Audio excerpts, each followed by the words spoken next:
Hi, welcome to the second of my tutorials in the game Sea of Conquest, the pirate game from Fun Plus, and we're starting chapter 2 now, which continues into the game and the storyline.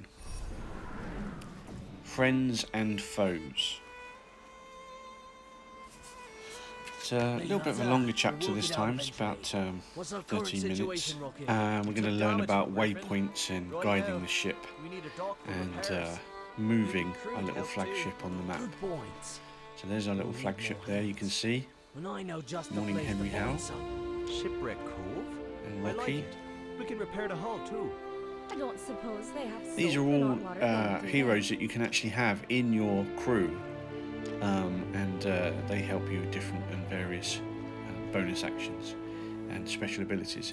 Now here we are, so we're now using our flagship, we're following the mission point, and you can see that even though we're following the mission point, we can stop on the way and pick up debris on the ocean, and so even though we're following a waypoint, we can still go where we want to go. We can choose to go, and what happens is on the map you can pick a point on the map, and then a box will come up and it will say sail to, and so that means that you can actually pick any point on the map to go to.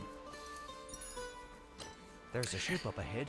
And here we are meeting like one of Mad Dog Morrison, again another hero that you can actually add to your crew. When it comes to pirates, it don't take much for cannons to and all these heroes have different impact and strengths and abilities. Some of them defense, some of them are... There's three types of crewmen actually. There's the captain, and then there's the first mate, and then there's the gunner. And some heroes are jack of all trades, and so you can put them in any position. So here we have Henry and Betty fighting Mad Dog, and Henry's ability is attacking the ship, but Betty's ability is interrupting Mad Dog's attack. And so you'll see a bar will come up and it will say interrupt Mad Dog's attack, and then you press on Betty and she interrupts his attack. Missed that there on that particular occasion, but yeah, I think I did get him actually on that occasion. But yeah, and in the game that will obviously happen automatically when you're in ship battles, but that's trying to tell you how various heroes' abilities sort of work in tandem with each other. Some will just attack, some will interrupt attack, some will just defend. So it's a lot of block and attack is all part of the game.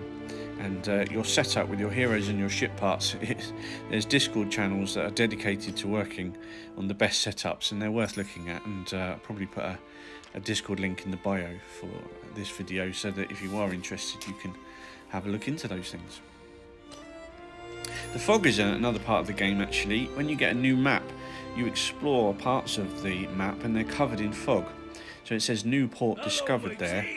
There's ports and strongholds and gate areas. There's also various island exploration points to look for.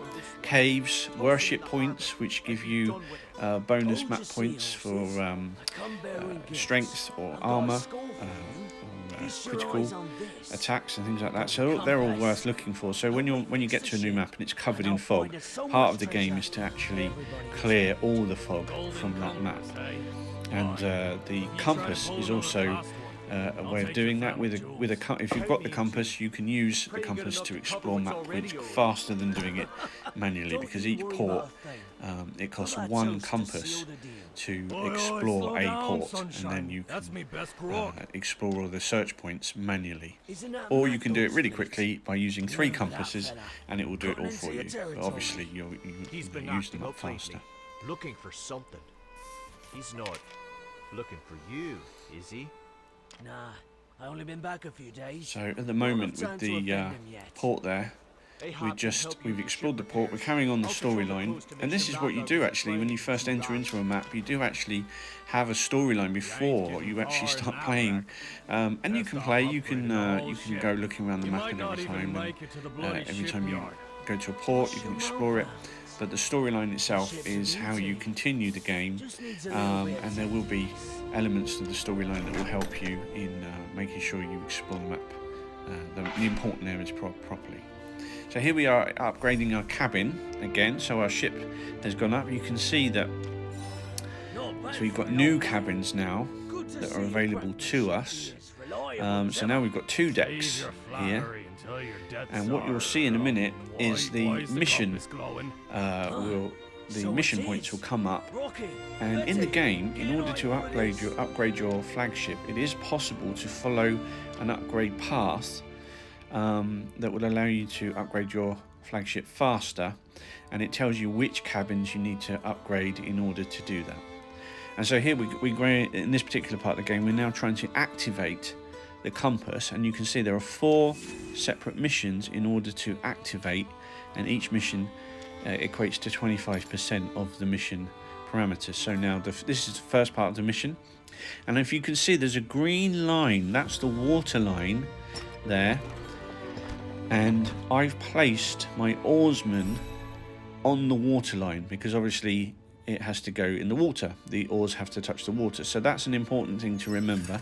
The oarsmen have to go where the water line is, where that green dotted line was.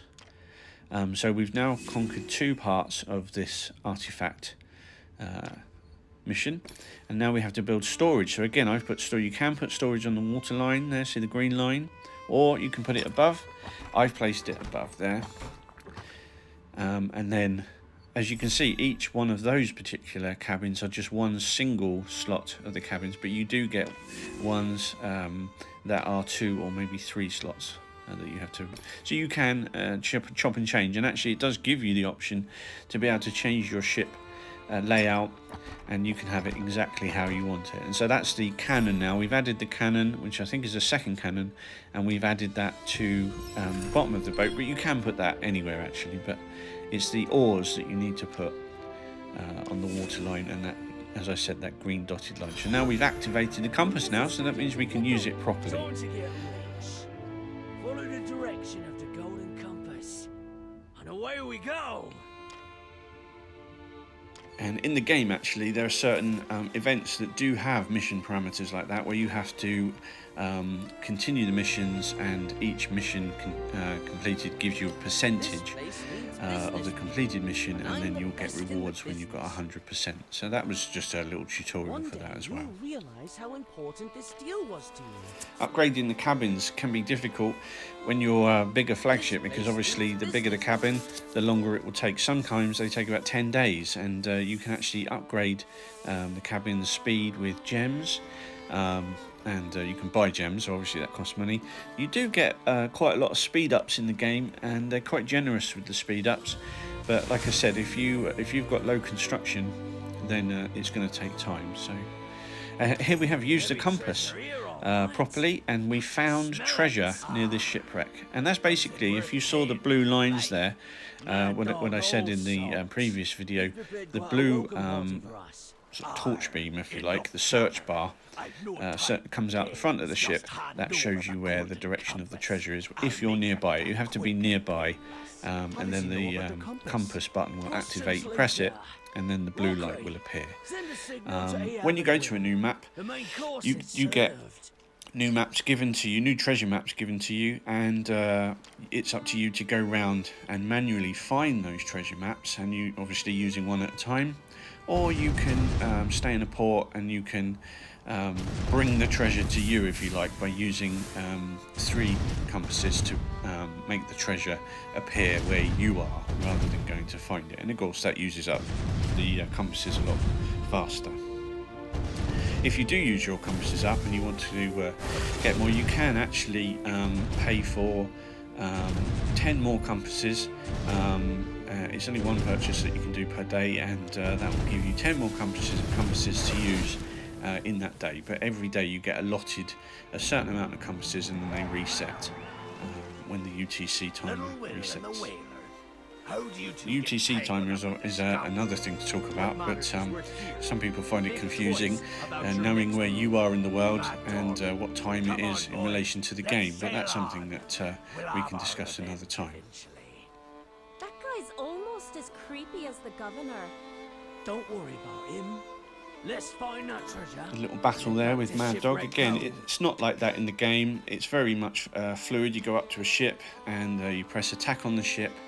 There's various options which we'll cover later on, and then it happens all automatically. So that was just a tutorial cutscene. So for instance, I think in the next video you will see I can attack those ships that you just saw there outside of the harbour port, and it's a lot more fluid, it's a lot more easier to do. So learning to visit each port and explore the map when you get there is worthwhile. And each season, as you go through, you meet new heroes, and the new heroes then have their own storyline, and you help them as you go through. And it's worthwhile doing. If you sometimes you can press skip, like you see in the top right there, it says skip. You can skip on. But things like this, so we can learn here a little bit about our crew here. So that's a little bit about Betty. Not on the sea. And her misogynistic The sea is not just for men. father. And then there's a little bit about Will, who used to work for the UMC, which is the, I guess it's like the East India Trading Company, and they're the ones that hate the pirates and all that kind of stuff. And then there's Ahab, who's a whaler. I believe owns that bar. Mark me. Scared. My only fear is the young'uns can't fight like we could. Ahab's a really good character to have, actually. His special ability is to shield the ships for a certain amount of time, and he can shield up to 3 in the fleet. And so if you make him your captain, he can be very good at defense, which is what we spoke about earlier, about attack and blocking and setting your ship right. But again, that's for later times. We'll look at that when we actually do that with our own flagship as we progress in the game. Keep up if you dare. Rocky's apparently drunk on apple juice, which I don't think is true. I think he must have been given something else. Henry is a pirate after all. Fishmonger. You and the pretty boy think you can drink? I'll put you both under the table. Now we see what is going to be an example in basic terms of a rumble, a barroom fight. And basically every single day you get 5 opportunities to join in a rumble, and basically you use your heroes. You can choose which heroes to use, and as you level up your heroes, obviously they'll get stronger and better and have more abilities. And so here we can see it's very slow because later on in the game you can have level 4 speed and put it on auto as well, which I think in a minute. But here we have to do it manually, and you'll see Henry use his special ability shot in a minute. But yeah, so you get 5 chances a day to try and win, and that will put you on a leaderboard, and that's a really good way of getting rewards. And we run there, and also you can choose to once you've used up the 5, you can pay for more battles with gems. So that's the end of this tutorial. I hope you enjoyed it. I hope you got something from it. And as I said, this is just a play along. So this is the first 2 chapters that we've seen so far. The next one is obviously chapter 3, where we learn a little bit more. But yes, I hope you enjoyed it. Thanks very much for watching, and see you next time. Bye.